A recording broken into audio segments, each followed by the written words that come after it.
Hello, my name is Kenyatta. I'm a therapist over at Atlanta Couple Therapy, and I work with couples every day to help them to improve their relationship through improving communication, intimacy, and trust. Today, I want to talk to you guys about long distance relationships. Lately, I've been connected to, or getting connected to, or seeing more couples that are coming into therapy that are in long distance relationships. Some of these couples are in the military, and so their partner may just have experienced a deployment. Some couples may be going into the field of truck driving, and so they may be away for weeks at a time, and so they're not able to necessarily connect with their partner in the way that they used to because they're on the road. And long distance relationships can be a little tricky and can be challenging, but at the same time, they can be very fulfilling and satisfying for couples that are intentional and who can use their creativity in order to stay connected. So I just wanted to provide you guys with some quick tips on ways to remain connected to your partner, to strengthen the connection, and to ensure that you're spending quality time together even though you're not in person. All right. So one way that couples, I suggest to couples to remain connected is through being on the phone. Video chatting, FaceTiming, having in-depth conversations, having a routine around this actually helps as well. Some couples are very busy, and so they don't know when the next time they can talk to their partner. But if you're fortunate enough to have a pretty regular schedule, mornings and nights can really be a great time. And I'm not saying have it to where it's super scheduled, but also having an idea like, okay, I know they're going to call like around 7 o'clock, or they typically call around 7 a.m. in the morning. If something shifts and you're unable to talk to your partner, communicate that. Like, hey, I got really busy today, or I'm unable to really chat with you because of this and that and the third. This got in the way. I had a really important meeting. I'm going out for drinks with my coworkers. These things are essential because when couples are living together or have that connection where they're in the same city, that really doesn't lose. You don't really lose that much communication as it relates to that. Usually you're able to just kind of connect with them when you get home. But given that you are long distance, communication is super important. Being transparent is super important as well. So that's one way, making sure that you have regular time to connect via the phone, because that is your greatest resource for hearing their voice, for seeing their face, to be able to really have a decent conversation. Texting can also be another way to stay connected. That way, it's pretty fast. It's something that you can do while you're doing other things, but I would definitely suggest using your phone as a way to connect. Number 2 is I also suggest to couples to cook a meal together, right?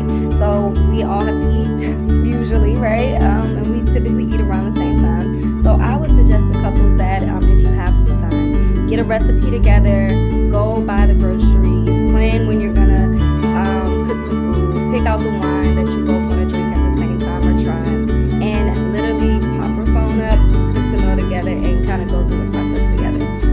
Okay, this is what I'm doing, how is yours coming out, how does yours taste, all of those things. Because ultimately with the long distance relationships, you miss out a lot when having regular experiences that most couples have, like eating together, having dinner together. So this could be cooking dinner, this could be your morning routine, making smoothies together, or omelets, whatever you're into. But I would suggest, if you haven't done it yet, cook a meal with your mate, pop them up on FaceTime or video chat or Zoom, and then go through that process of preparing the meal and eating the meal together. This can also be paired with watching a movie together. So pressing play at the same time. We've all done that before. And being, watching a movie at the same time, talking through it together, experiencing that experience of having someone to watch a movie with you, even though they're not in the same room.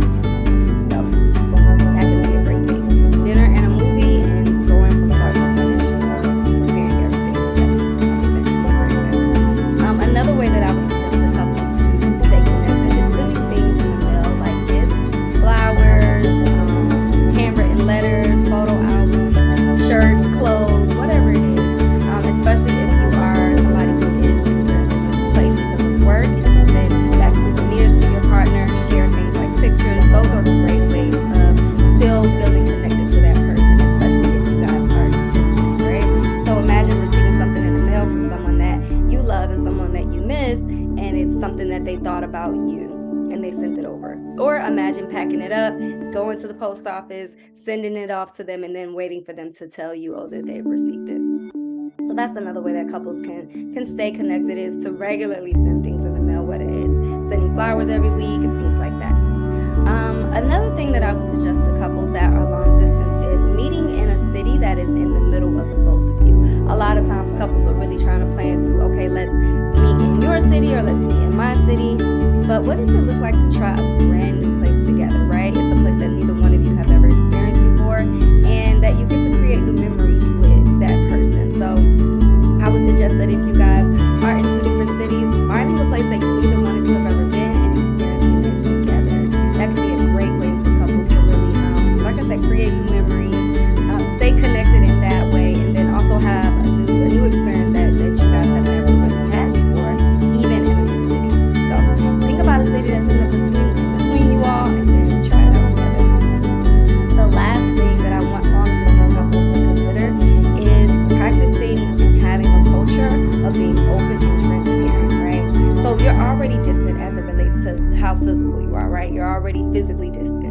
But it's another thing to be disconnected even with your emotions and to feel distant in that way too. So to avoid that and to make sure that you guys are protecting the relationship, make sure that you are being open and transparent about how it is that you're feeling and how your feelings may be changing or shifting at this point. Ensure that you're honest about subtle changes in the relationship, your feelings, your thoughts about missing each other, feeling disconnected, anything that comes up, share it with your partner.